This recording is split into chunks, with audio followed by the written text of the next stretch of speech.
నా పేరు పైన్ల ప్రసాద్, మాది పెద్దకొడపక్క గ్రామము. మేము చాలా సంవత్సరాల నుండి మా తాతగారు మా నాన్నగారి నుండి చాలా ఏళ్ల తరబడి జాతరకు వస్తున్నామండి ఆనవాయితీగా. మా ఇంటి విలవెల్పు జాతర. మల్లన్న స్వామి మాకు అచ్చయం ఇచ్చి మంచి అనుగ్రహంతో మా పిల్ల పాపలందరూ చల్లగా ఉంటారు. అందుకే మా తరతరాల నుండి వస్తున్న దేవుణ్ణి దర్శించుకోవడానికి మేము ఎప్పటికీ ప్రతి సంవత్సరం వస్తుంటాం. పట్నాలు చెల్లిస్తాము, మొక్కులు సమర్పిస్తాము, బోనాలు ఇట్లా సమర్పించుకుంటాము. మాకు అద్భుతంగా ఉంది. ఇక్కడ ఏర్పాట్లు కూడా చాలా బాగా చేశారు. అమ్మ మీ పేరు? రామా.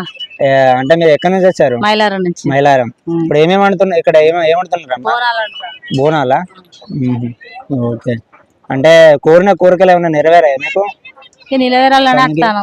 మా జాతరకు వచ్చి మల్లన్న జాతరకు వచ్చి కోరికలు తీరాలని వస్తాను. ఏం పేరమ్మా? వరమ్మ. ఎక్కడి నుంచి వచ్చిల్లమ్మా మీరు? మాందాపట్నం నుంచి. అంటే జాతర ఎట్లా అనిపిస్తుంది? మంచిగా అనిపిస్తుంది.